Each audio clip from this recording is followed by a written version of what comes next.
Hypocrisy. Hey, what's up, guys? Welcome to Lawsplaining the Interwebs. I'm your host, Nick Ricada of Ricada Law, small law firm in central Minnesota.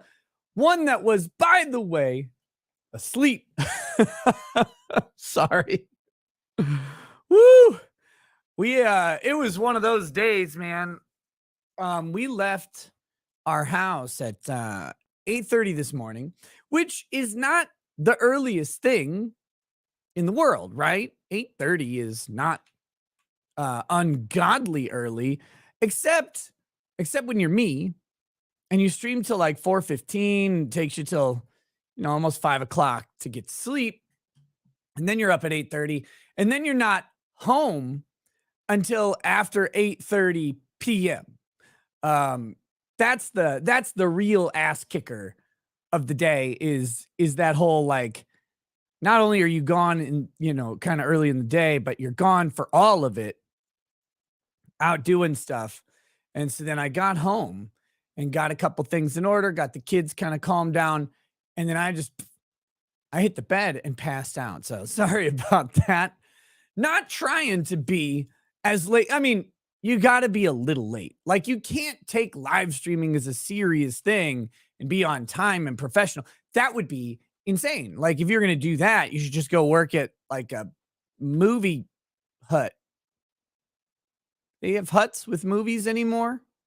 I don't know. But you should work like something like that. I mean, if you're going to live stream, you've always got to be a little bit late. So, oh my goodness. But anyway, we're here. It's Friday. Now you'll notice there's not like a giant panel of people here. And we may bring back that sort of show format for Fridays in a little bit. For now, again, going on vacation, kind of clearing my head and getting some like time and perspective away. I'm kind of changing things up a little bit, and we'll see how we reintegrate and reincorporate certain things. And I'm not sure what all those are going to be or how they are. For now, tonight is just me. It's just me. And we'll have kind of it's going to be lighthearted at parts and not lighthearted at other parts. But we're going to kind of do a wrap up. This week was a little bit weird. Wednesday, I didn't do a show when I meant to. Something came up. Yesterday, I had the inaugural episode of Direct Examination with my first guest, Mr. Ed Greenwood. If you did not get a chance to see that show, or if you thought, I don't know who this Green Edward is, or whatever, like you're like, I don't care about Dungeons and Dragons, I encourage you to check it out and let me know about the show format, if nothing else. I thought it was exceptional. It was a great show. It was a ton of fun. Ed Greenwood, if you did not watch and don't know, is the creator of the Forgotten Realms, the kind of primary setting for Dungeons and Dragons. We did an interview. I got to basically hear his life story, and we kind of just went where it went. And where it went was really awesome discussion about literature, about creation, about reading, about the current states of Dungeons and Dragons and all of that stuff, and about his life and who he is. And I thought it was just a fucking blast. So you might want to check it out. Now, upcoming guests in the show, it's not going to all be fantasy fiction writers, right? There's a broad swath of people I'm looking to bring on the show. Some people you've never heard of, people I've never heard of, from all walks of life, in all kind of fields, and of all levels of life and achievement. I'll tell you who I'm looking to have on next as soon as I can arrange it next week. Let me get his name. He doesn't know this. He doesn't know I have a specific show in mind for him. But we're going to look at something he wrote today, and this immediately drew me to him as a guest. This is a legal guest, a guest in the legal world. His name is Will Scharf. Will Scharf, he is running for the Attorney General of Mississippi, Attorney General's Office of Mississippi. And he wrote a pretty interesting breakdown of the Trump federal indictment and some ongoing problems with it. And he didn't do it from like a conservative radio host perspective. He did it from an experienced lawyer's perspective. And so I'm going to bring him on hopefully sometime next week. Specifically, it's going to be related to this Trump indictment stuff. Now, listen, I do not like talking about Trump all the time. I really don't. But Trump is the news right now. The Trump indictments are national news. Every news story, every news reporting station, every paper, every day of the week, there's a Trump thing going on. It's blood in the water for the media because they know conservatives want to know about it. They know liberals want to know about it, each for their own reasons. It's a highly politicized topic. And that's really kind of the problem, is that we cannot measure the response, the public response and the public perception of Trump's alleged criminal acts on the basis of law and criminality. We're going to look at some news stories a little bit about it today, where the public is polling on this, and it is so directly divided along party lines that whatever the motives, and I think they're highly political, whatever the motives behind this prosecution, though, they're irrelevant because the public perception of the motive is so overtly political. It is effectively political. And this is something I talked about the other day. I believe it was Tuesday, with the problem with descending into like a banana republic sort of status with political prosecutions of the opposition. Very, very scary stuff to see. It's the first federal indictment of a former president of the United States, and it's a former president of the United States who is the current leading candidate for the opposition party with the primary season coming up. Now, there's a ways to go until the primary season, but we still have this sort of idea that he will probably be the presidential candidate. And in fact, it kind of looks like this prosecution is solidifying that status for Donald Trump. So we're going to be talking about that a little bit today with the news that's been coming out, the stories and chatter about it. But Will Scharf is the guy I'm going to try and bring on to really break down from an experienced legal perspective some of the issues with the legal case against Donald Trump. And we're going to talk about that, but we're also going to hopefully talk about his life, his pursuits of the Mississippi Attorney General's office. He is a guy who has worked on 2 Supreme Court nominations. I mean, this guy is pretty cool seeming. Maybe he's terrible. I don't know. But he seems like a cool dude and just the perfect type of person for this direct examination show. So that's another type of guest I'll be bringing on these direct examination shows in the future. If I can, I'm going to try and keep them consistently on either Tuesday or Thursday as we build up to it. And eventually, I want to have at least one show a week dedicated to that direct examination slot. Because the thing I wanted to do a long time ago was tell you guys stories of people that you know and people that you don't know, but stories that you don't know. And I really enjoy interviewing people. And when I'm doing an interview in the style that I enjoy it, it tends to be pretty decent. We have a great conversation, and we tend to get into things and places that I didn't even expect. And that's the whole point, right? That's direct examination in the legal sense, asking open-ended questions to draw a story out of your witness. And that's what we're doing. So I hope you guys enjoy that format. As I'm able to, like I said, we'll try and get this ramped up to at least one guest a week in that sort of format. And it's not going to be the normal culprits of guests that I've had on, though some of them I may actually do that direct examination. It will not be the normal type of interactions I've had with other friends and other broadcasters, because there's fun like partner streams and stuff, but then there are streams to tell stories. There's one person who will never be on direct examination because his life is terribly uninteresting, and he's too short to actually be on camera, and that is Attorney Tom. And I'm sorry, everybody else will be on direct examination before Attorney Tom. So we have roughly 8 billion episodes to go before Attorney Tom gets a shot. But that being said, look, I've stated very recently that I do not like just talking guns, politics, Trump, guns, politics, Trump, guns, politics, Trump, and it gets really easy as a YouTuber, broadcaster, whatever, with a right-leaning audience, with right-leaning self, with political themes going on. It gets really easy to dump into that easy habit of this is the news, right? And then of course that's reinforced by your news algorithms and stuff like that. And I don't want to do that all the time. It's red meat for a lot of people. There's some interesting stories that do get in there, of course, but it gets repetitious. It gets boring. We all kind of know my opinion on this stuff for the most part. And so I don't like doing that. The direct examination show is a great way to break that up. And I'll be looking for other ways to break it up as well.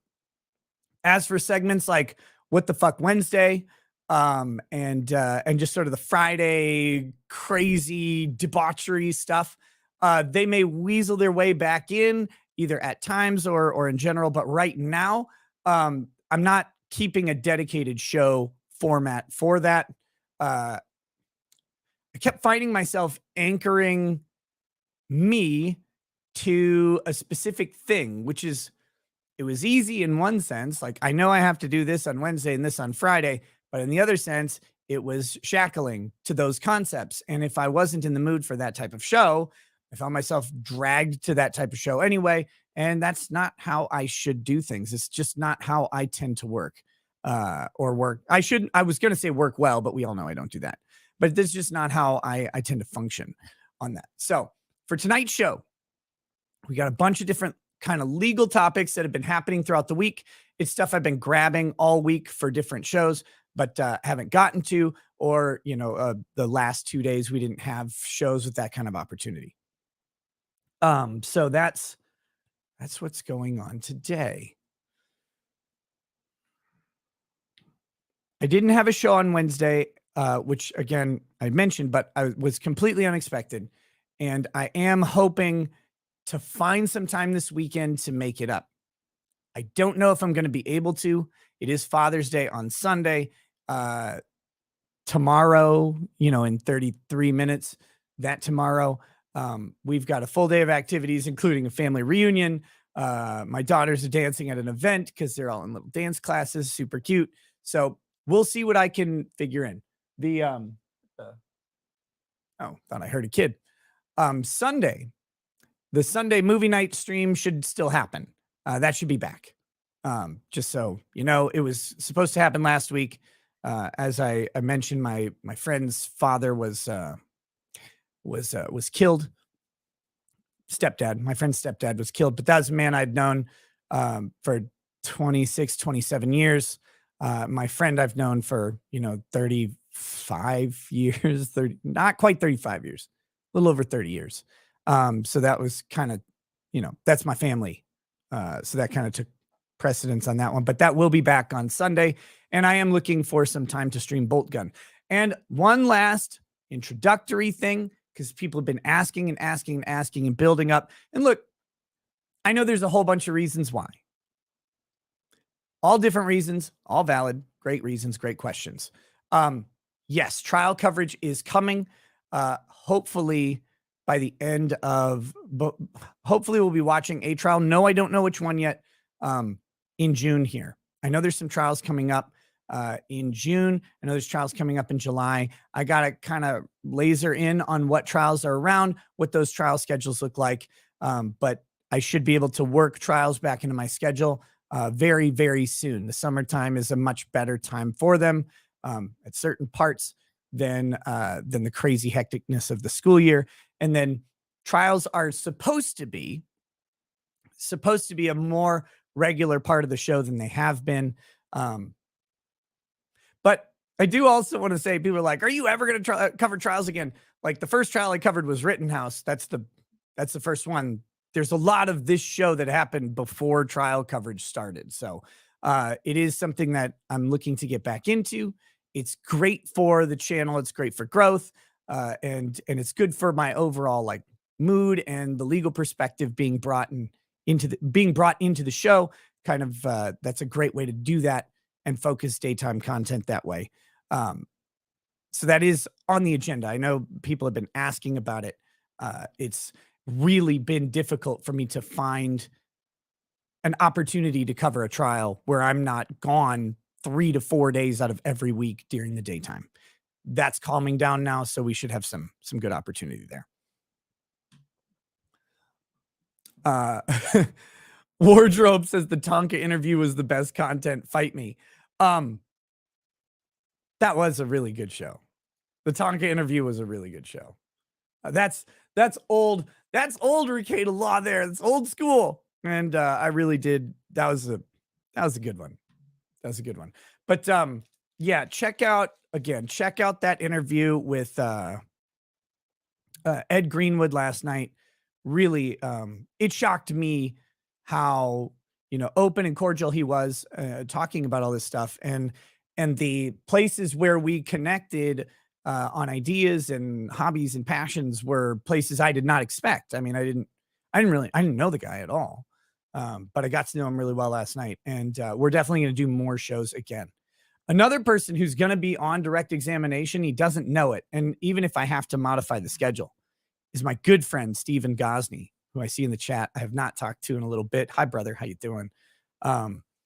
We've talked to Stephen Gosney about some of this stuff before, but again, this is a guy who has so many stories to tell that I'm pretty sure I could talk to him 50 times in a row and get different ones out of him. Plus 3 sidecars, and we'll get a better story. Just kidding. And T-Bird, yes, a 24-hour stream is actually still on the menu. I just have not had an opportunity, but we'll get there. All right. I am taking way too long in this intro. Taylor Shabusiness, yes, is one of the trials I'm looking at right now. Finding out when they start and if they can be factored in. Taylor Shabusiness, Suitcase Murder, Courtney Clenny. Those are big ones that are out there that I know of for sure.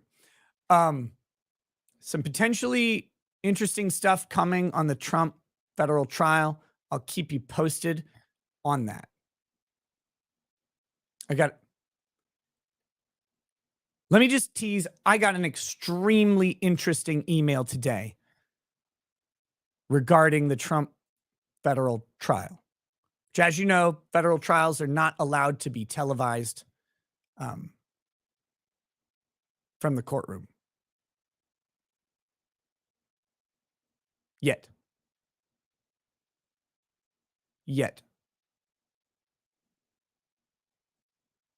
So stay tuned for that. Let's see. What else do we have? I guess maybe we should should we start the show? Should we like start the show part of it? All of that? Should we do that?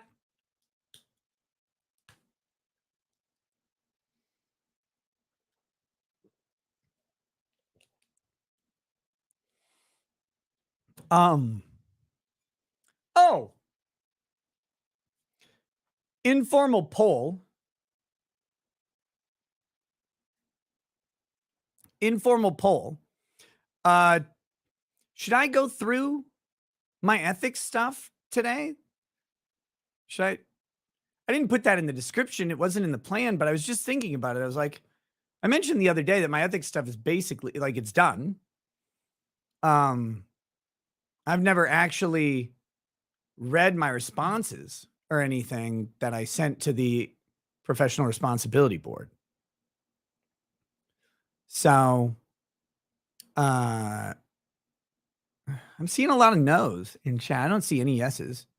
So maybe I don't know. I'll think about it. I'm seeing lots of no's out there. Um, hmm, hmm, hmm. We'll see. We'll see.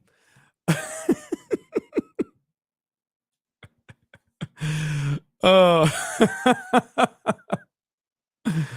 oh my gosh.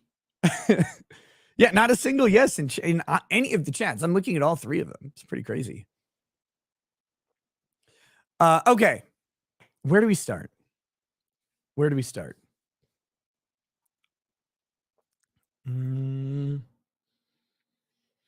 Okay, this is look, some of these are interesting stories, if only because they're idiotic. And this is one of those. I'm just kidding. I saw an overwhelming yes response to the ethics stuff. We will get into that today, at least partially, if not fully. Maybe we'll do like the first response today, and then we'll get into more next week, stuff like that. But we're gonna do it. We're gonna do it because freedom, baby, freedom of speech. Yes, I know I'm missing Jeff's Fuck It Friday. I really wanted to go on. He invited me on, but again, I was gone the entire day, and I was on 3.5 to 4 hours of sleep, and I crashed out and needed a little nap, and then overslept anyway. Hopefully, I can make it onto Jeff's big monthly blowout show next month, or whatever. But make sure you guys check out Legal Vices for that, for a little bit of that good old fashioned drunken debauchery. Okay. All right. Here we go. John Schmidt says, starting the journey into fatherhood tonight. Wife is going into C-section here shortly. Can I get a cheers? Turned 30 in April, and life is awesome since. Yeah, brother. That's what I love to fucking hear. Oh, dude, there's something magical about 30-year-old men. Just ask George Takei. No, you know what I mean? There's something magical about turning 30. It's a place where a lot of men start to notice their lives take a little bit of a different course. Some people might cynically say it's because men get a little wiser as they get a little bit older. I will much more honestly say it's that other people start to recognize men's presence when they have a 3 as the first digit in their age. I don't know why it is. It just seems to be. But that's the way it goes. Cheers to John Schmidt, a new dad today. Wife is going under the knife to bring a healthy baby into this world. A cheers to him. Prayers and support for her, the doctors, the baby. May everything go smoothly. May everything go better than planned. And may that baby be wildly healthy and bring much joy to a couple. Cheers.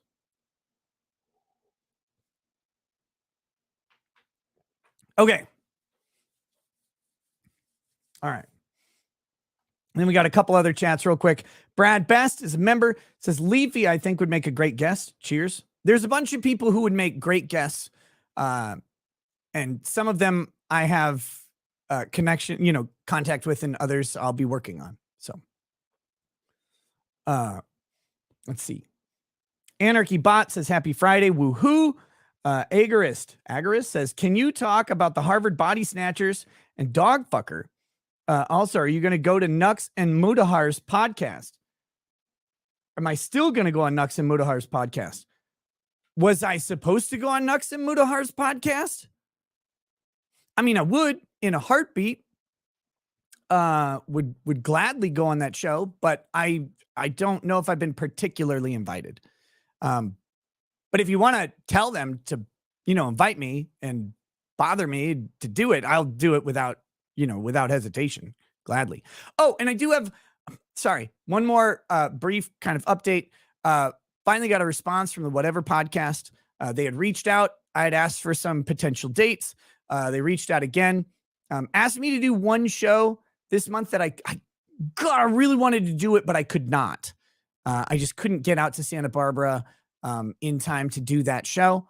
It wasn't gonna my schedule just wouldn't work for that date. But I now know the recording dates, and I'm looking to figure that out as soon as possible and hit the whatever show. So just trying to give updates where I got them. Talking Trash and Truth says, "Do you, boo? Have fun, handsome." Hey, thank you, girl. Pony Up says, "What do you say to someone who thinks the LGBT in classrooms is overblown, that the gays aren't going after little kids, and compares learning about Pride Month in class with learning about slavery?" What would I say? What would I say about them to someone? I'd say, look, everything you just said is ridiculous. Like, obviously ridiculous. The problem, though, let's be clear about a couple things. The problem is not LGBT people or gays or whatever in general. It's not them. Like, there's plenty of gay, lesbian, bi, and trans people who don't give a shit and have no impact on anybody's lives, anybody's kids at all. It's not like there's some inherent characteristic of going after kids. It's always social activists who've worked their way typically into some sort of government position, usually a middle government administrative position or some position with inherent sort of respect or authority that is earned not by the performance of the character of the person, but by merit of the position and its illustrated plight. Teachers are the perfect example. They're the perfect example. Police are another perfect example, although not as prevalent in the policing community, but it's an example of that type of profession. Teachers tend to be an excellent example of a profession that gets an undue amount of deference and respect with no examination or performance by the teacher being done. It's literally teachers have it hard and their profession is noble. Like, those are two givens. If you go down the street and ask people, what do they think of a teacher as a profession? They'll say, man, they have a hard job and they just love kids and they don't get enough support and they don't get paid enough and our education system isn't important enough to us and kids matter so much and they're our future, right? You'll get some version of that where the teacher is this massively influential, burden-bearing, I don't want to say patriarch or matriarch of the community, but they just automatically get this status. They are important because of their job. Now, of course, there are important and influential teachers who have wildly impactful careers in the lives of children in positive ways. You can all remember that one teacher who was that for you. But think about what I just said. Out of most of you, me, 12 years of K through 12 education, you can think of that one teacher. By the time you go through 12th grade, on average, you've had about 30 teachers, because once you get to junior high and high school and you have, more different classes and teachers, you're probably having 30, maybe even 40 teachers by the time you get out. And of those, one of them may have been impactful to you. That's not like an accident. That's not because it's you and you connected with that one teacher. It's like, typically there's one teacher who is extremely effective in a given population, and then a bunch of teachers who are just workers, like any job, right? 80% of the performance tends to come from 20% of the population or less. The 80-20 rule is pretty consistent across all professions, skilled work, et cetera. And it's no different in the lives of teachers interacting with students. That's a fine thing, by the way, but we overblow their influence. Now, the problem is we teach parents and we teach students, particularly very impressionable kids in the upper elementary ages to lower junior high to high school, that these people have, they deserve a level of respect.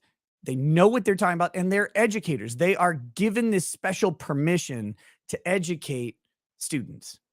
And the students are told that you have to listen to them. They know they're the educator, they're your teacher. You listen, you respect them, and you will learn from them. That puts them in a great position to exploit the charity of deference that's given. And it gives a poorly motivated person the opportunity to have undue impact. And that's when these, getting back to it, these social activists come in with a very agendized sort of plan. And it's not necessarily nefarious, to be very clear. Like, they don't believe they're doing wrong. They believe that this is the instilling of a normalcy into kids that they're not getting somewhere else sufficiently. It's just kind of their job to normalize this thing that is normal for them, right? They don't have to be necessarily evil to be motivated and to have an impact that is, in my opinion, disproportionately unhealthy. All right. This is a long answer to the question, but this is a really interesting topic, and it's so prevalent right now. In fact, we do have a teacher news story today that's law related and stuff that we're going to get into. Not necessarily in this area, but close. Anyway, so with that sort of deference that's given to them, with their whatever their motivations are, and their ability to have a heightened access to children's minds, to the sculpting of their future, they can put their social consciousness into the next generation. This is the problem, because there are people with huge moral issues with homosexuality, bisexuality, transgenderism, etc. Are those people right, wrong? It's up to you to decide. And that's something that we've lost as a society. It's up to us to decide our own morality. Like, there are pillars and guides for us, but we get to choose those. Now, there are some universal principles, right? Like, I don't shoot somebody in the face. That's just societal morality. But some of us would ascribe to Christianity, Islam, Judaism, Druidism. I don't know. It doesn't matter. And each one of those is going to come with a set of moral principles. And it's not the government's job to instill those moral principles in us or to challenge the moral principles, so long as those moral principles do not result in the infringement of the rights of others. Let me change that. So long as those moral principles do not result in the impermissible infringements on the rights of others. Because we do get to infringe other people's rights at some level as private actors, right? Like, I can stop your right of travel with my right to property. They come into conflict, and my right of property prevails over your right of travel. You can't just cross my land with that if I don't want you to. This happens all over the place. But our moral principles, typically we don't have the ability to interfere with someone's rights unless we open a business, invite them in, give them an expectation that they have some access because of public accommodations laws or something like that, and then infringe on that, breach our duty to them, etc. But we typically have to assume that duty. The government, of course, is in a completely different boat. They're not supposed to do this at the outset. They have way more responsibility than us. But we do have a level of social responsibility associated with other people's rights and our own. But we get to choose our morality. We get to choose our opinions and our positions. And most importantly, we get to choose the direction of our children's education and the content of our children's education to an extent. Now, that might mean you have to pull your child out of school, send them to a private school, homeschool them, get a private tutor, something like that. You may need to do that to fully get that effect. But the government has forgotten and lost that the government is not the arbiter of what goes into the children's minds from the state. As weird as that sounds, it is us. It is us that does that. The government borrowed that ability from us in general. So we get to choose those things, and we do so typically through school boards. Eventually, state lawmakers may pass something. The U.S. Department of Education has a minor say in things, and it needs to be extremely minor. They want more, but that's not really their job, and it isn't really constitutional. really we got to get back to local school boards having the overall say in child's educations, because that's where the parents of those school districts have the most impact. But with that, when you have a teacher go in and teach against the will of the parents, against the manifest will of the school boards, insert their moral agendas, we have problems with that, because you're then imposing your morality on someone else. In the same way, we don't want our teachers teaching children Leviticus from a Orthodox Judaic perspective, like, right? We don't want that unless we're in a private school that teaches that specifically. We don't want them teaching about sexuality in general. It's not the role of the school to teach sexuality, in most parents' opinions.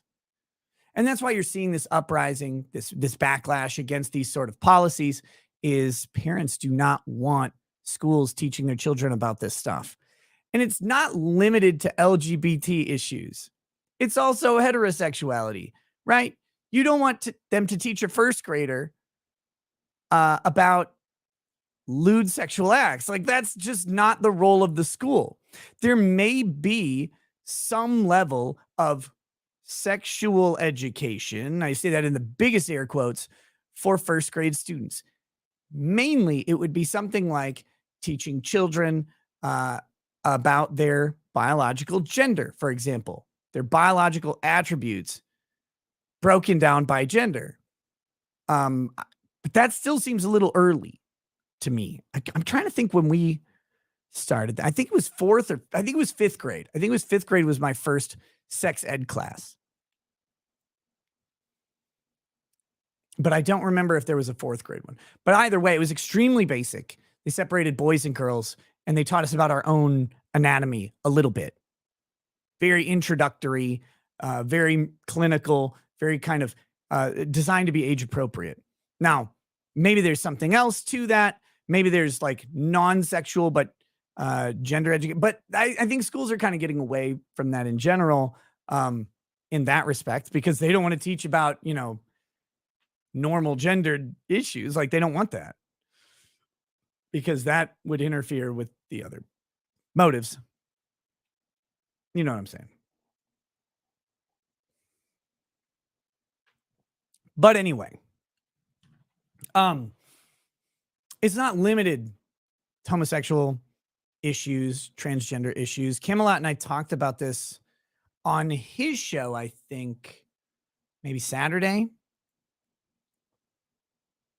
Friday. No. The hell was that?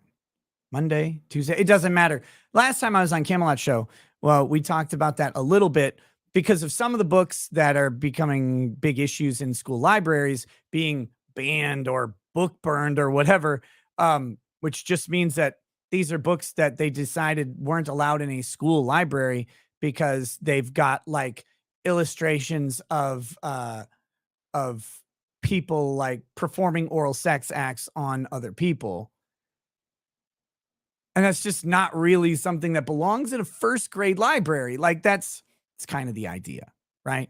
It doesn't matter the genders of the oral sex giver and oral sex taker. This is just a children's book that has depictions of oral sex in it, very graphic depictions of it, and discussion about it. It just doesn't belong there. Kind of fucking weird. And it's weird that people are so eager to put those books in schools and defend them. And I'm sure there's myriad wall-worthy reasons for all of it. Anyway, what do you say? What do you say to someone who thinks that it's overblown? Say, cool. Do you have kids? Because if you do and you think it's overblown, teach your kids the way you want. You homeschool your kids.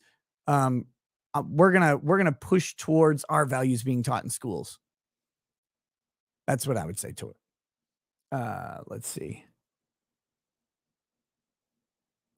Okay, here's his first story. This is a weird one. Are you guys familiar with Juneteenth? So Juneteenth is the quote unquote holiday. It's June 19th. That is the day that slaves in the South found out that they were free. News took a little time to travel back then. So whatever, Juneteenth is a thing. It's a celebration in some places. You see it. They're trying to put it everywhere. But you know, I would see it when I when I would visit down in Texas. I didn't notice when I was 9, but when I would go back to Texas and visit, they would have Juneteenth signs and stuff up in Houston for a lot longer than I ever heard about them in the news or saw them up in Minnesota. Now Juneteenth is kind of becoming a national thing because, of course, agendas are pushing it. And that's not really important. I don't care what people celebrate. However, this is a weird one. And this is a disaster. This is an absolute disaster. The idea is that there is an exception to the slavery and involuntary servitude protections in the United States Constitution. And there are people who want to remove that exception. We'll talk about, we'll check out the article here and we'll talk about what that means, why that's a terrible fucking idea, and just go from there. Here we go. 3 legislators are working to abolish the so-called slavery loophole in the U.S. Constitution ahead of Juneteenth, which marks the day in 1865 when the last enslaved African Americans learned they were free. And yes, someone mentioned this was a specific area of Texas where these slaves were still being held in 1865, where all other slaves were freed. These are the last ones. It was in Texas, etc. As it stands, the Constitution states, quote, neither slavery nor involuntary servitude, except as a punishment for crime whereof the party shall have been duly convicted, shall exist within the United States or any place subject to their jurisdiction. Now let's take a little pause here and just acknowledge what that is about. That is about prison. Prison is slavery and involuntary servitude. Why? You are put in a place against your will. You have to do some level of work or labor in the place, and you may not be compensated or sufficiently compensated in that role. Very simple. This is entirely about prison. What happens if you don't have this exception in the Constitution? If you put someone in prison and tell them to do anything, they can say, no, I have a constitutional right against involuntary servitude and slavery. I cannot fold my own underwear. I cannot walk to the chow hall, right? Like I cannot soap myself in the shower. You can't make me. You can't make me.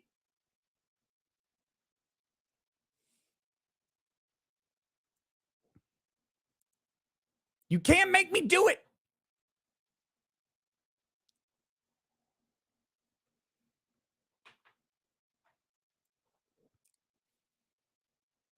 But that's the goal, right?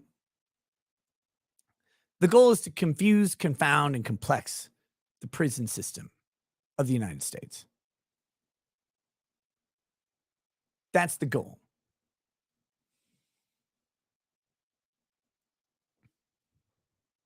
But anyway, let's see. Let's get back to what they're looking for. The Democratic legislators, Rep. Nikema Williams, Senator Cory Booker, and Senator Jeff Merkley, want to strike it from the record, introducing the abolition amendment late Wednesday to negate the exception. Now, this is an amendment to the Constitution. It requires a monumental amount of effort to actually amend the Constitution. So it's really unlikely that this will go through. But let's see what they have to say about it. According to the Bianca Tylek,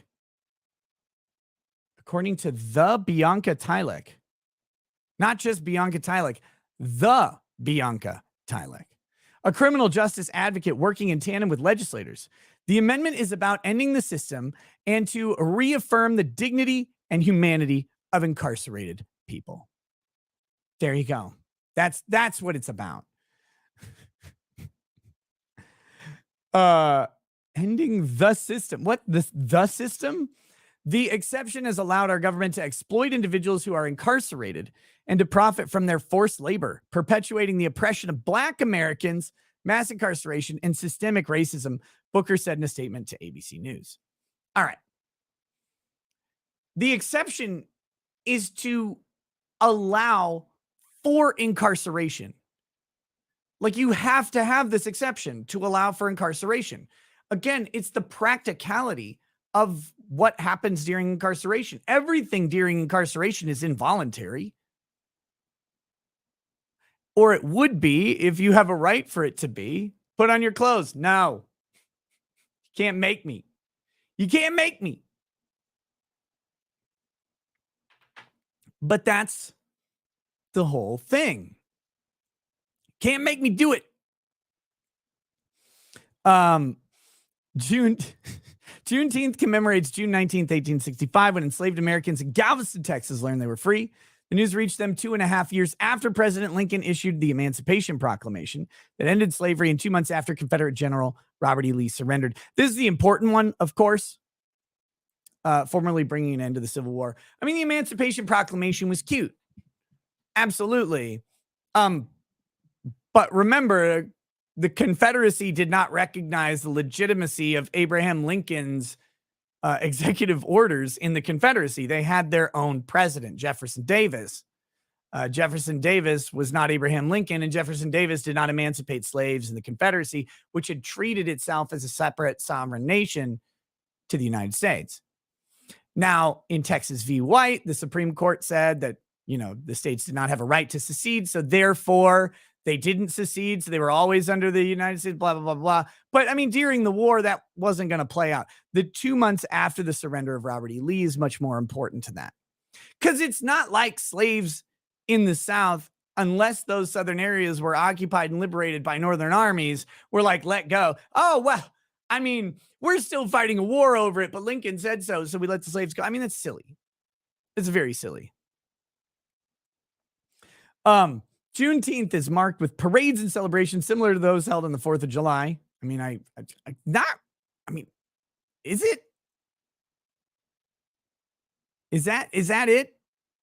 During the Reconstruction era, the slavery exception was used as a tool to re-enslave Black people through their incarceration, historians say. Laws criminalizing and strictly limiting the rights and actions of Black people, known as Jim Crow laws, encouraged this so-called re-enslavement. The U.S. incarcerates more of its population than any other nation, according to the Criminal Justice Research Organization at the Prison Policy Institute, in that Black Americans are disproportionately represented. Now, there you go. I mean, that's true. Those are true things. We do incarcerate more of our population as a percentage than just about any other nation. If not, they say any other nation, I'll take their word for it. We have a shockingly robust prison system, and over-incarceration is absolutely a problem. Absolutely. That said, there is a disproportionate representation of Black Americans. Now, the question always becomes, in proportional representation, what is the cause of that? Is it because there is systemic racism targeting Black Americans? In some cases, maybe. There are cities, there are police departments, Minneapolis apparently, great. There are police departments that do have race issues baked into them. All police? No. Is there a specific laid out policy against Blacks and police departments? No, those would be a huge problem if they were ever discovered, if they were written down. That would be real issues that would be going on there. That's not really a thing. But is there potentially a higher proportion of policing directed to Black neighborhoods? Yeah, in some places, for sure. In some places, you're going to have high concentrations of Black neighborhoods that are high crime areas, and it will make sense to target policing in those areas. Not because there's Black people, but because there's a shitload of crime that they know about. That makes sense. That's the type of policing that is based on the needs of the community. And that's okay. That's okay. That's not about skin color. That's not about race. Now, you can say that systemic racism is causing the increased crime in the Black communities. You can really go back and forth and try to get to some sort of causation and really bring it back to, systemic racism or someone's ancestor being brought over on the homicide. Like all of that. You can do that. Causation.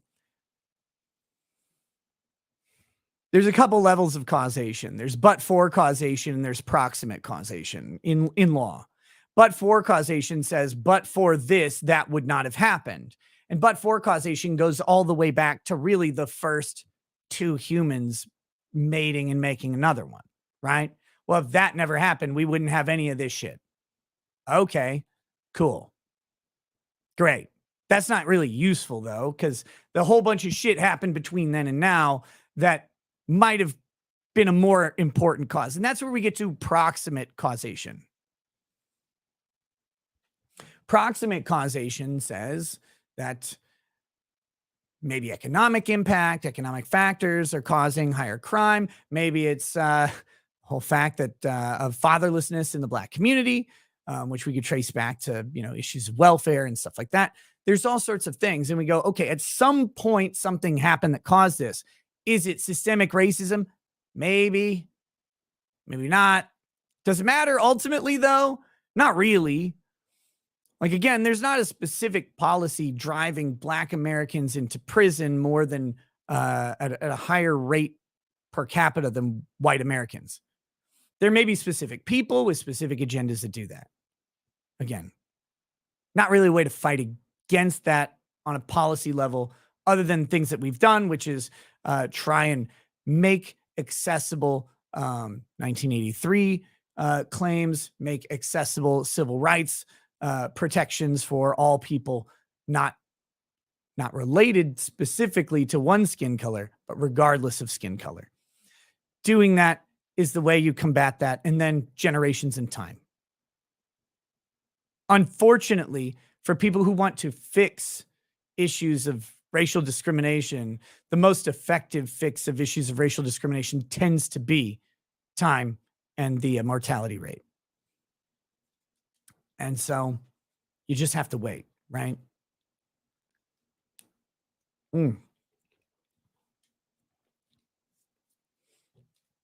But that being said,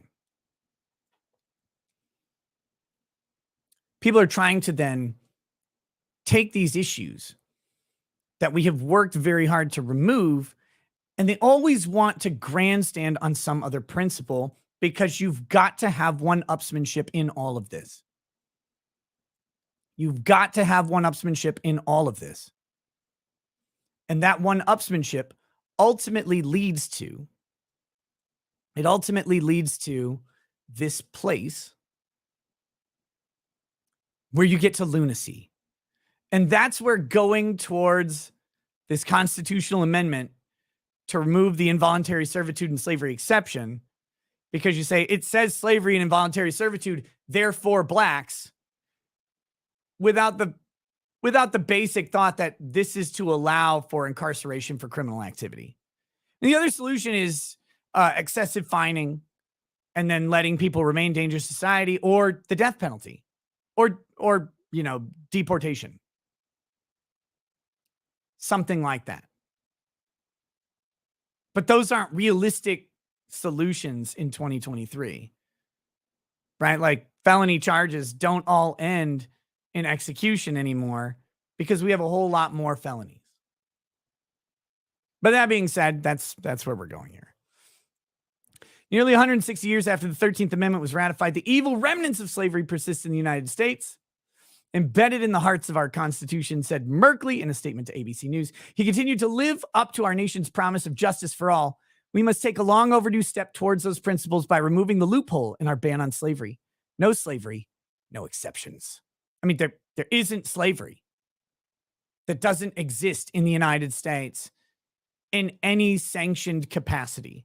Sure, there may be some criminal slavery where someone kidnaps someone and forces them into some sort of labor. There may be incidental slavery where someone is not paid. They're promised to be paid. They do this labor and they're not paid. Some sort of slavery by trick or artifice. Those things happen, right? Those are criminal acts. There's not sanctioned slavery, not in the prison system. And you may disagree with the prison system. That's fine. Like, there's tons of problems with it. But you can't argue that it is slavery. It is a forfeiture of rights by government, and it's specifically allowed in the Constitution here. Again, not because we're trying to enslave blacks, but because there's a system that exists in this country for the purpose of punishment and rehabilitation and protection of greater society that we call incarceration. Is it overused? Sure. I'm with you 100%. Less people in prison for nonviolent crimes. I'm for that. Not no people in prison for nonviolent crimes, but less people in prison for nonviolent crimes. Sure, I'm for that. But to go say that, well, this is slavery, we can't have it. That's silly. Let's see. Oh shit. Legal Layman says 2 terabyte SSD, RE20, and a Rodecaster Pro 2. The Legal Layman production has improved drastically. Hope the shows will reflect that as well. I took a break as well since the PC was being messed with. Back tomorrow. Peace. Guys, check out Legal Layman on YouTube and Rumble. Check him out. Ogie G says it was 8 of May in Columbus. 8 of May in Columbus, Mississippi, in northern Alabama. When the Emancipation Proclamation was read, it took more than a month longer to get to South Texas. There you go. All right, back to this. Dewan Tatro, formerly incarcerated man who is now an advocate against prison labor exploitation, said he walked out of prison after 12 years with $40 and a bus ticket. Yeah. I mean, yeah. You went to prison for 12 years. Like, what did you expect to walk out of prison with? Now, prison, don't get me wrong, is a life-destroying thing. But it's not like prison is sprung upon you by surprise most of the time. Most of the time, there is due process that occurs, and it's not perfect. Don't get me wrong. Again, plenty of issues with the American prison system. Absolutely. Plenty of issues with the American prison system.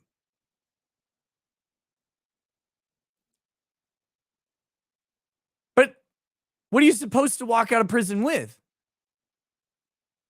You're housed, you're fed, you're clothed. I mean, you don't like it.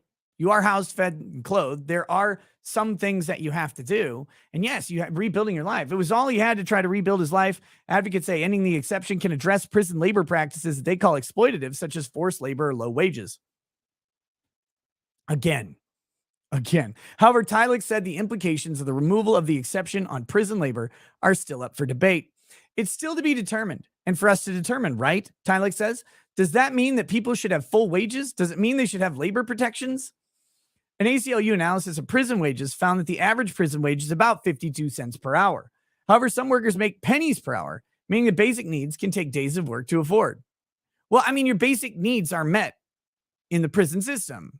Like that is kind of the exchange of government incarcerating you. It says you will eat, you'll have a place to sleep, and you'll have clothes. Those are the basic needs. And in fact, many will be given medicine and, medical care and stuff like that. So it's not like you're not getting anything. Again, you don't want to be in that situation, but you tend ideally to have agency in those decisions. That is not how we effectively reintegrate people back into society. That is not a second chance. Tatro told ABC News in an interview that is the prison system using this carve-out and the 13th Amendment to set people up for failure. Voters in several states. Wait, what the fuck? Voters in several states have abolished slavery in their state constitutions. The exception has been removed in Colorado, Rhode Island, Utah, Nebraska, Alabama, Oregon, Tennessee, and Vermont. I think it's time we take that fight from the state level to the federal level, says Tylik. founder of the criminal justice group Worth Rises. Now roughly a dozen states, including California, Florida, New Jersey, New York, and Ohio, are actively organizing toward the removal of the exception. I will keep pushing, no matter how long it takes, for Congress to close the slavery loophole in the Constitution, finally ending slavery in America once and for all. Slavery in America, again, has been ended since 1865, once and for all. This is a ludicrous position. Said Williams, people in states across the country are making their voices heard by voting to abolish slavery. We've waited long enough. The time to pass the abolition amendment is now. So there you go. I saw this story earlier in the week, and it was just silly enough. Like, it's just silly enough. Like, so you're going to remove incarceration entirely? How are you going to do that? Are you going to pay minimum wage to prisoners? Do you then charge them rent for their prison? So how does this work? What's the function look like that follows the inability to have quote unquote slave labor?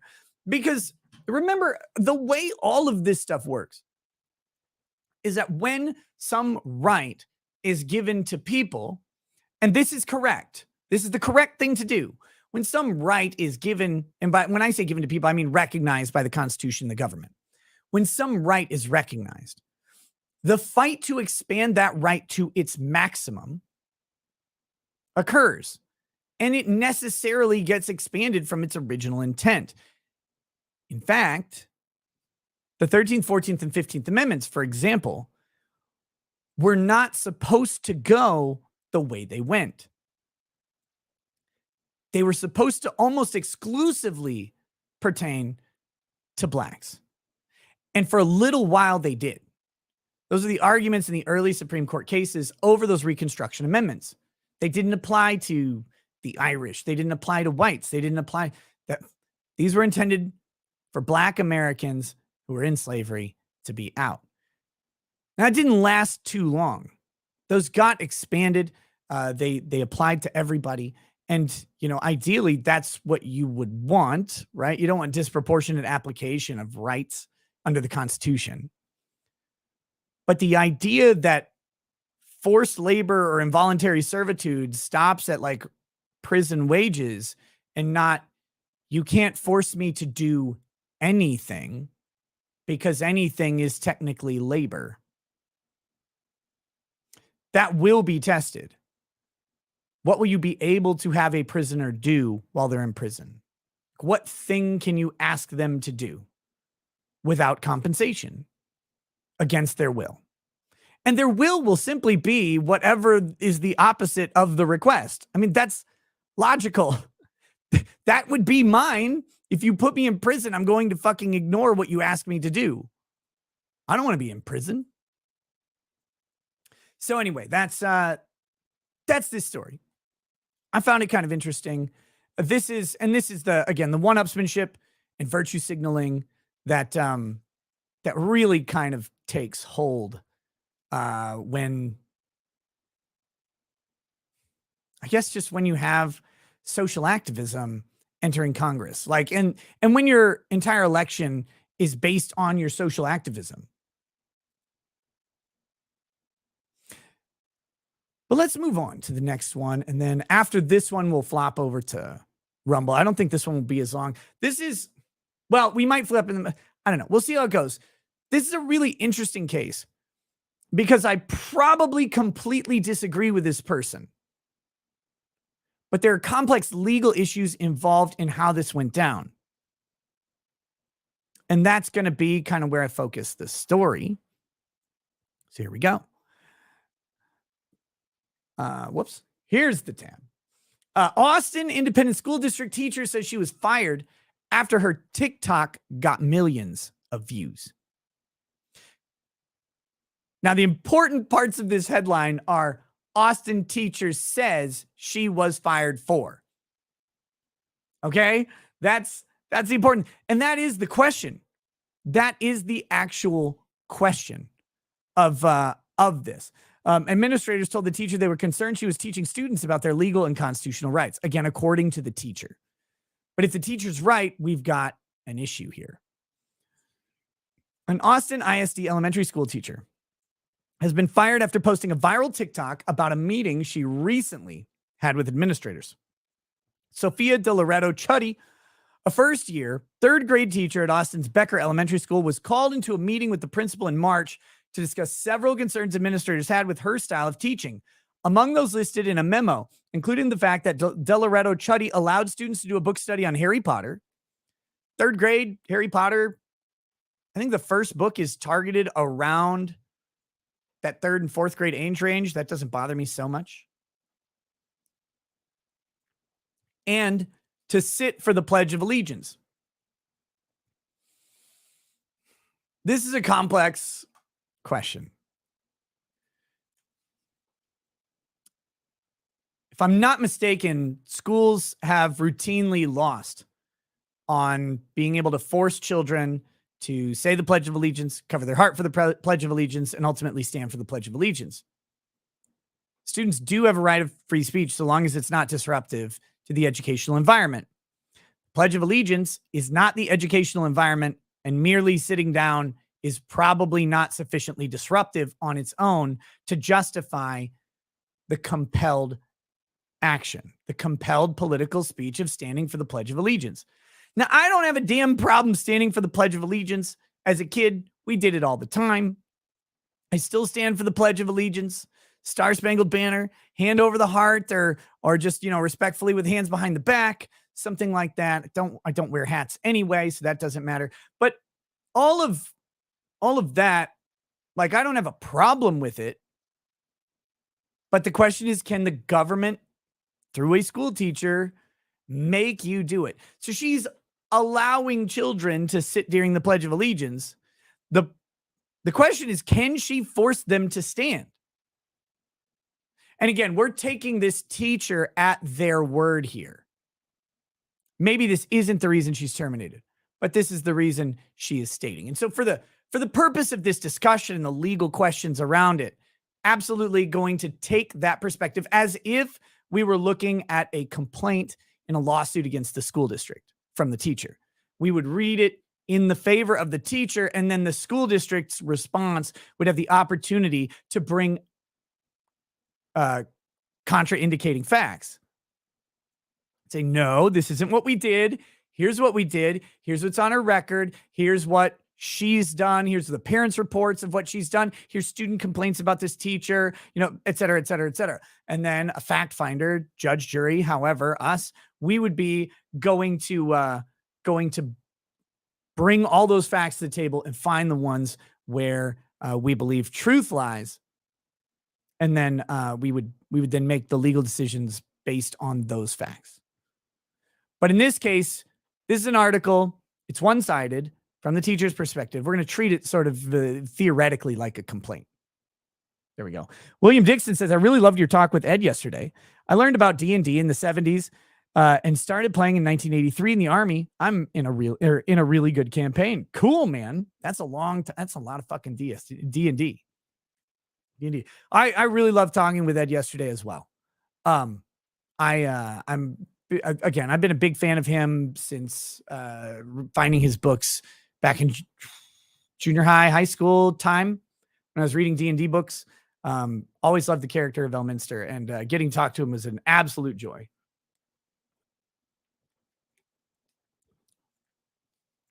Grifty, glad you got to get away. Definitely feeling a recharged vibe.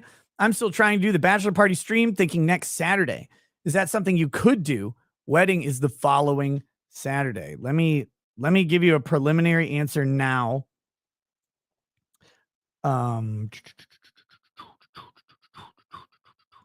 This is not a set in stone answer. It depends. I've got a niece. My niece has a birthday party that day, in the middle of the day. So it depends on when you're doing it, but possibly. Yeah, Donnie Biggerstaff, you missed me and Ed Greenwood. You did. You did. I'm disappointed in you for doing so. No, it's good. Go watch it. The full episode's up on Rumble. Go check it out. It was a great show. Great show. I thought he was going to be on for 2 hours, and then I'd kind of fill or wind down after that. And he stayed for over 3 hours. It was awesome. Irby. So as far as I'm concerned, it's not Juneteenth. Around these parts, it's Coonteenth. Oh my God.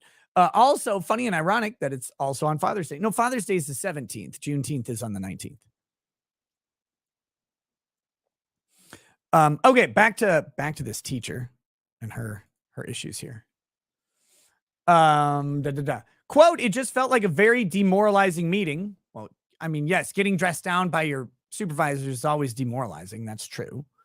Diloretto Chuddy told Fox 7 Austin, I think that's really the word for it, where I didn't feel supported and I felt disrespected. Following the meeting, Diloretto Chuddy took to TikTok to note that school administrators said they were also concerned about her, quote, intentional attempt in teaching her students about their legal and constitutional rights. Now, here we go. This is the issue.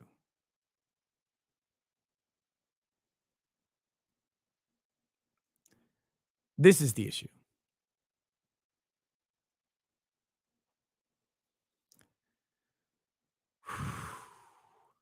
How to carefully word this.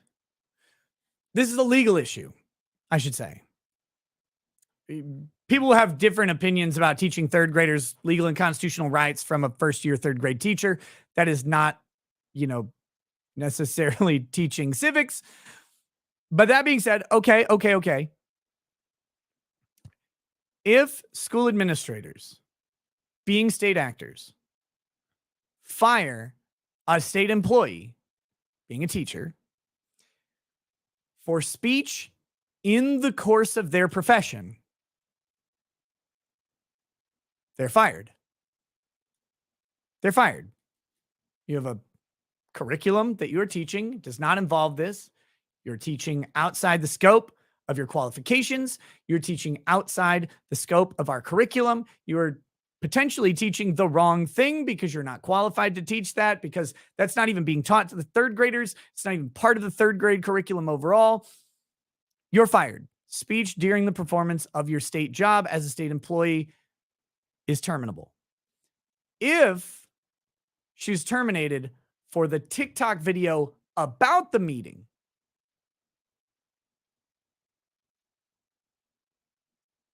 if she was terminated for the TikTok video about the meeting,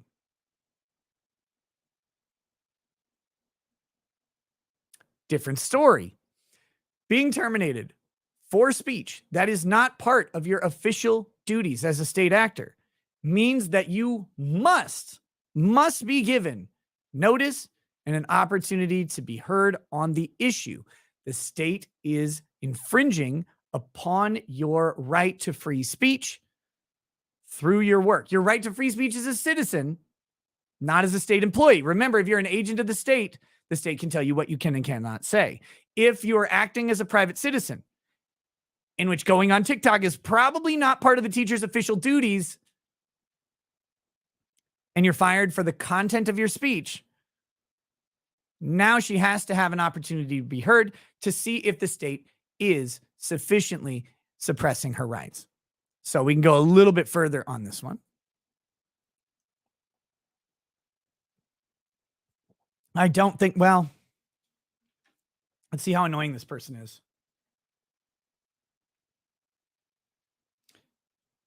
She looks like kind of a crazy person.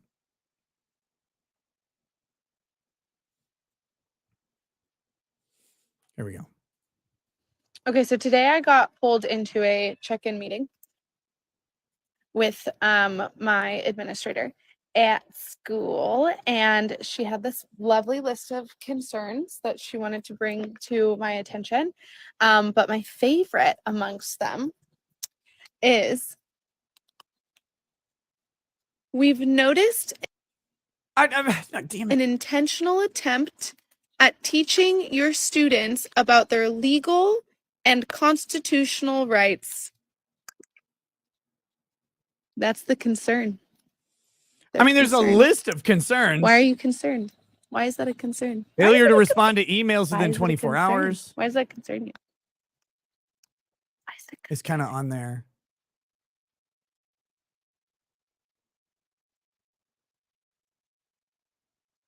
Well, I mean, like, the big reason it might be a concern is because it's not your fucking job.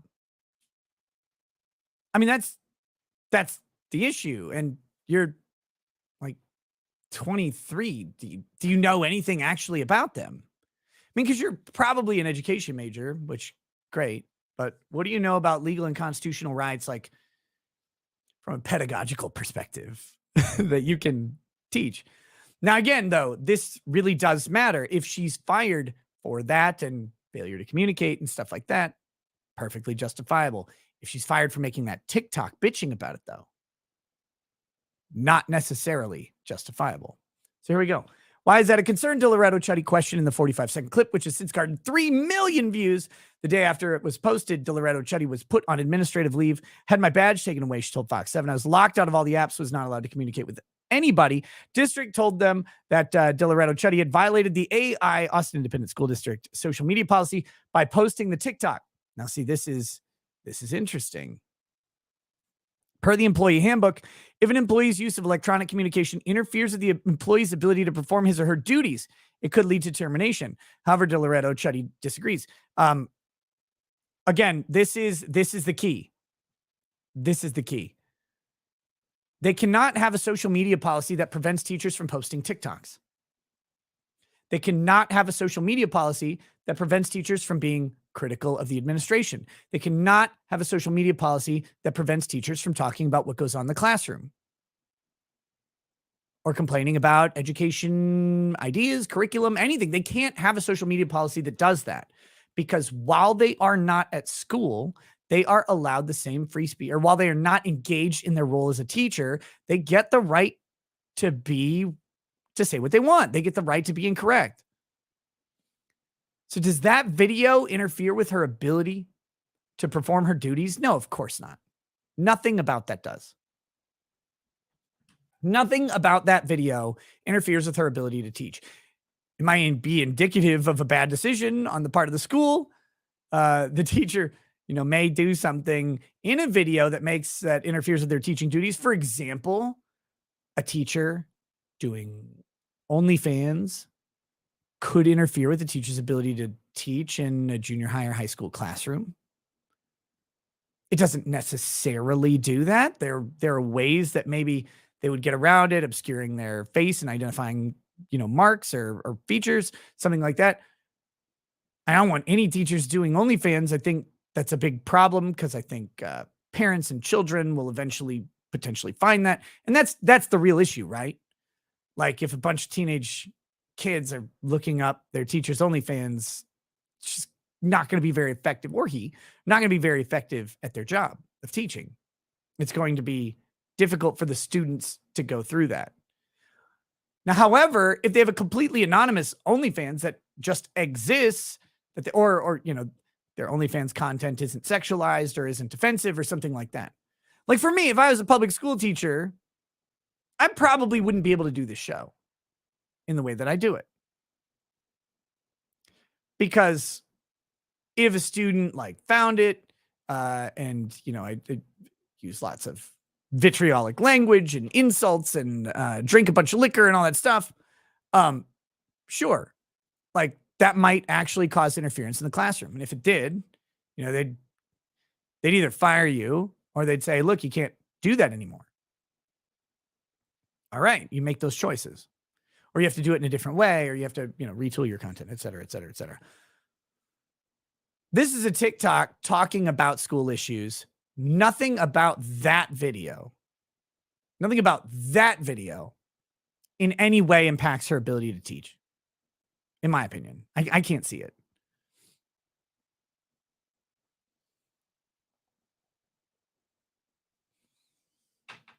If the video is seen as an expression that the employee has blown off the attempted coaching, am I firing you because you spoke, or because you presented yourself as uncoachable? Be honest, you're firing them because they spoke.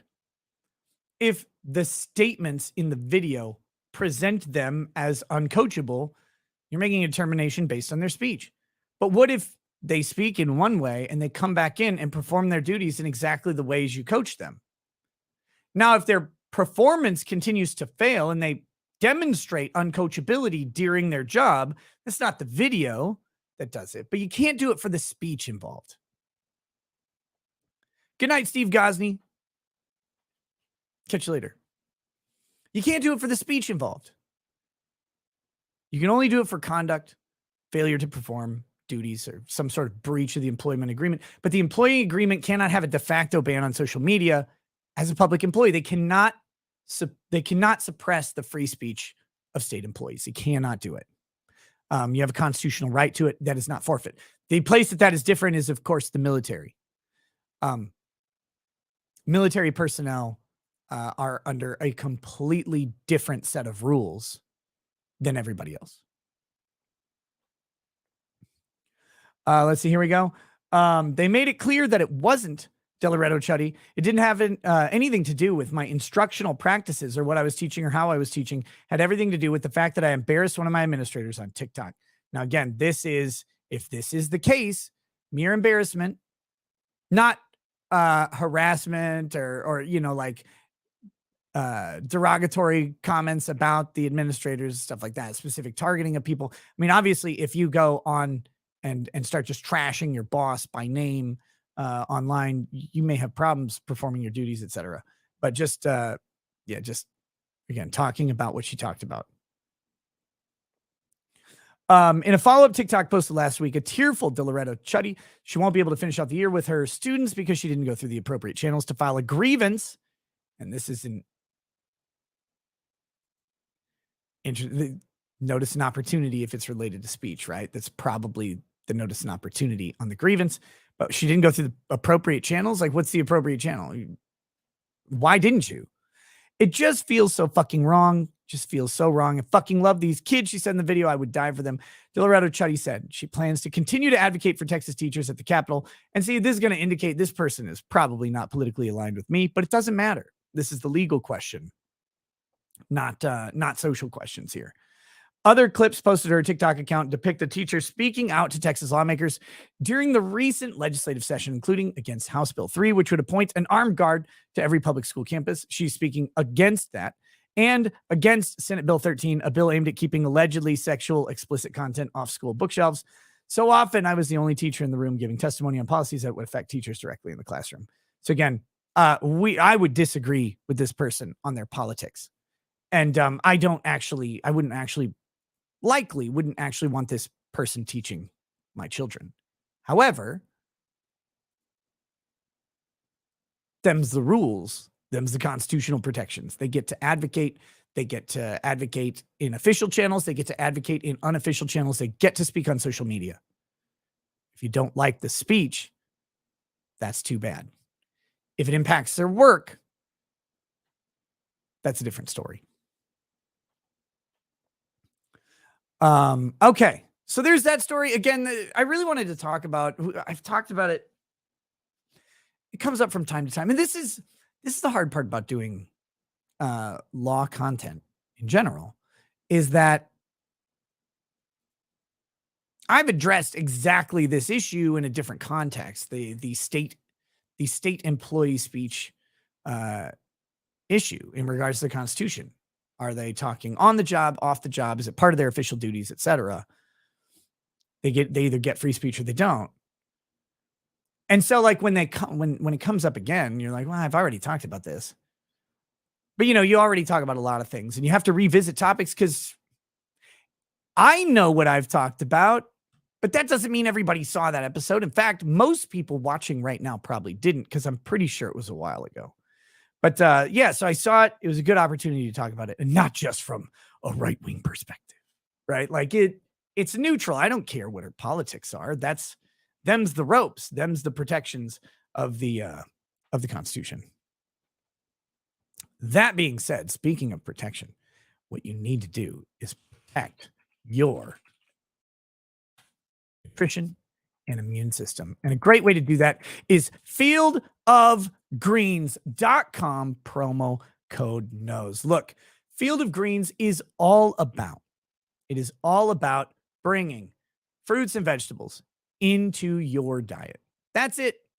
Americans have very protein heavy, very carb heavy diets. Often they sometimes lack a little bit of that green stuff, the red stuff, all those fun colors, blue, purple, that fruits and vegetables have. And diets can get a little bit streamlined and not necessarily as healthy. Now, look, there's all sorts of people who have all sorts of great diets that don't involve vegetables, right? Melanie Mack, she does the the carnivore diet, for example, just eats meats. And that's great. That's cool. Not everybody is in on that. And that's not the right diet for some people as well, depending on your, triglycerides and all that stuff. Might not be the right thing. But if you are a person who does eat vegetables, does eat fruits, but maybe just doesn't eat enough of them, like me, if you're that type of person, Field of Greens can be a great alternative for you. You just take this is a Field of Greens shaker bottle that you can use, or you can use any shaker bottle. It's not specifically limited to this one. You take your Field of Greens, you scoop it out, and you pour it. You just go ahead and pour that right into your liquid. Close this up.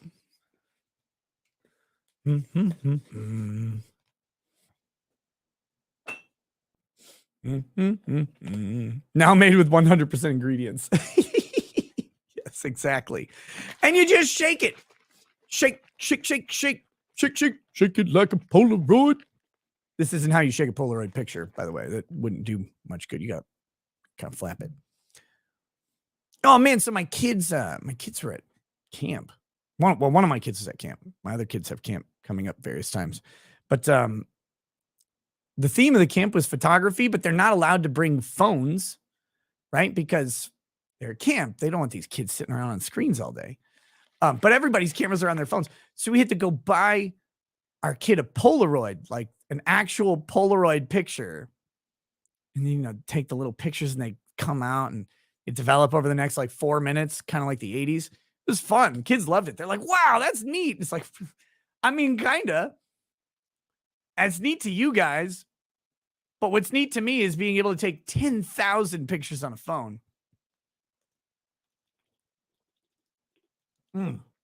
So there you go. Anyway, that's completely irrelevant. Polaroids just came up in my brain. fieldofgreens.com, promo code knows. Use the promo code, get a little bit of discount, get some healthy food into your diet in a really, really simple way.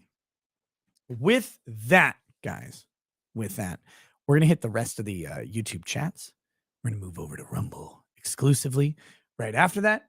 And then we're going to get through a couple more things, and we'll probably hit my ethics stuff in a little bit. Okay. Cars in Depth says, Will Scharf is from Missouri. Oh, shit. Not Mississippi. My bad. He's one of the founders of Jews Against Soros. Cool. There you go. Sorry, my mistake for saying Mississippi instead of Missouri. But yeah, we'll be hopefully talking to him next week. Just Jurors says, please interview Solomon. Hashtag free Zachariah Anderson. Yes, Solomon Anderson is on my list of people to interview. I want to familiarize myself with the trial a little bit. Garrett says, hey, Nick, Father's Day is my birthday. Turning 26. Happy you're back. I missed watching your streams. I'm starting to work out thanks to you and Camelot. Awesome, man. Happy birthday. Happy 26, brother. Enjoy it. Get it. Get that workout.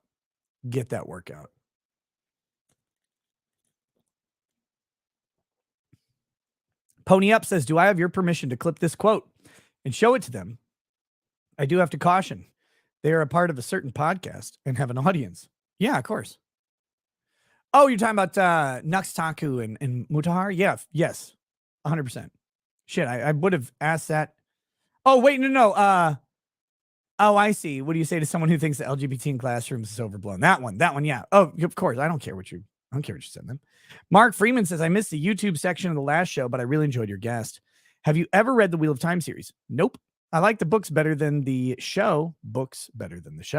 I did not. And the Wheel of Time series is like 17 billion pages. I've heard really good things about it, but I just did not have the time to read it. Even before I, got really busy, I didn't have the time to read it. David R says teachers should be canceled. Alman John, one serious question: is being fat in a first world country technically a privilege? Yeah, of course. Nux has never watched South Park. Wow. More deep voice, Jenny LJ. Okay, I guess. Seize the day. In Canada, it's Pride season. Month is old school. Oh, you have a whole season for it now. That's fantastic. Monk in training. In Talmudic law, the catch-all punishment was lashes. Sometimes I wonder if they were on to something. Oh, shit. Delby Diaz says, get back your youth / Tree of Life decoded book.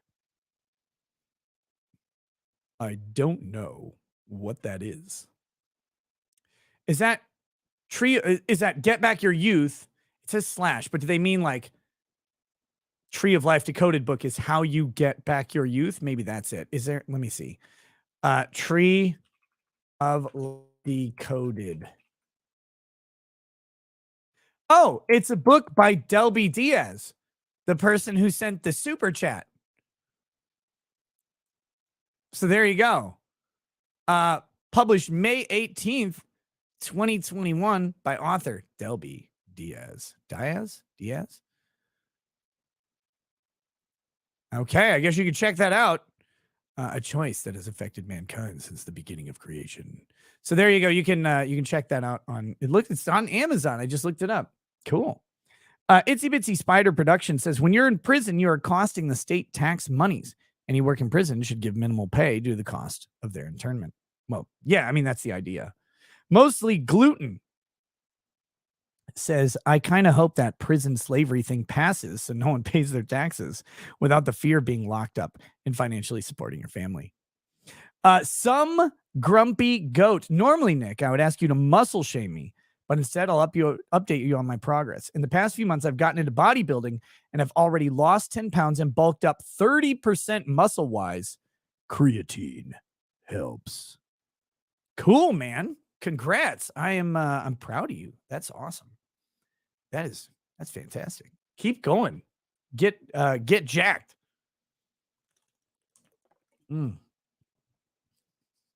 Get jacked.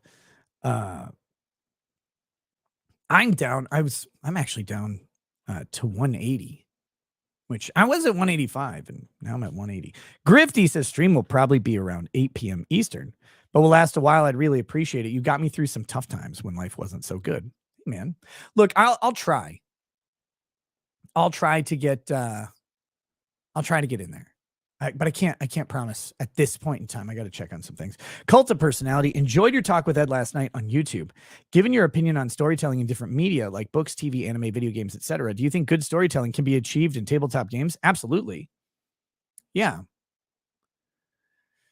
Yeah, I think I mean, the thing with tabletop games is the storytelling is participatory and it's open. The reason I piss people off by saying video games have bad storytelling is because the focus of the video game is gameplay, typically. I don't think it's a great storytelling medium, personally. Personally, you're also wrong. The focus of tabletop role-playing games can be storytelling. Like that actually can be the whole focus. A lot of people get wrapped up in combat and all that stuff. That doesn't even have to happen in a role-playing, like a tabletop role-playing setting. It doesn't have to. The story is the point if you have storytellers. So I think you can do it for sure. But I'm not saying that it's ultimately the best medium for it, because there's lots of bad storytellers who can play D&D or other tabletop role-playing games. And if you get bad storytellers at your table, you get a shitty story.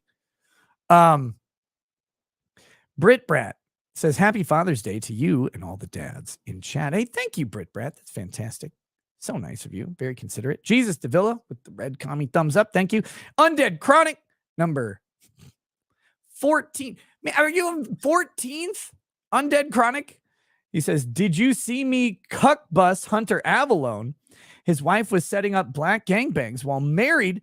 Done let Drex get lost in the poon. Who the fuck is Hunter Avalone? Hunter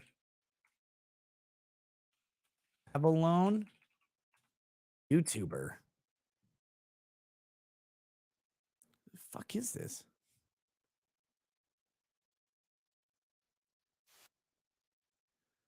Someone Matt Walsh called out 3 months ago. I don't know. I've never seen this guy. What does he talk about?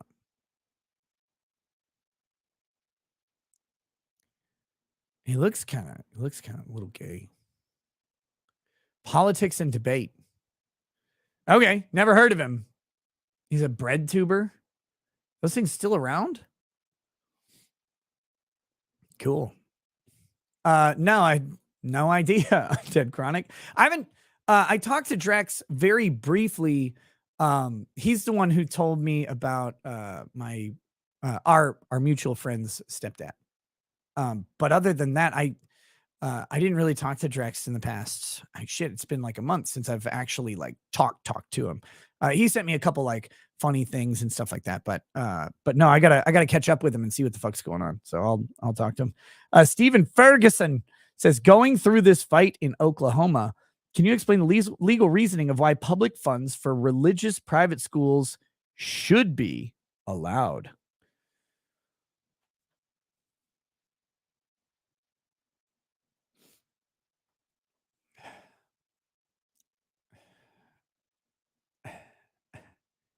Okay. All right. If public funds are allowed for any private schools, they should be allowed for all private schools, regardless of religion. I don't know about the fight in Oklahoma. I have no idea. I couldn't tell you. But what I can tell you is that Minnesota is going through a similar thing right now with post-secondary education and Christian colleges. That so when you do post-secondary education opportunities, PSEO in Minnesota, when a child completes a sufficient amount of credits at the high school level, they can then have the state pay to get them college credits, typically in their last 2 years of high school, and they would attend a secondary education institution. They get some college credits, kind of get some generals out of the way, and the public school system pays for it. Minnesota tried to implement a system by which they would do that, but they would not allow any funds to a school with a required statement of faith. So it effectively excluded Christian colleges in Minnesota from being post-secondary education opportunity locations. That was found to be religiously discriminatory, right? And it should be. If the sole determining factor is that you cannot take those classes from a place because of a statement of faith, then you have put a religious test on access to a public benefit. That doesn't make sense. But I don't know what the Oklahoma system is. But if they allow for public funds to go to any private school, then they cannot put a religious test on the receipt of those funds. That is unconstitutional. It's against the establishment and free exercise clauses, in my opinion. I hope that answers the question without knowing the specifics of the Oklahoma fight. Grifty says, Hunter came on scene as anti-SJW. Sargon hosted him years ago, then switched to BreadTuber during BLM. Well, there you go. Cool. Sounds boring to me.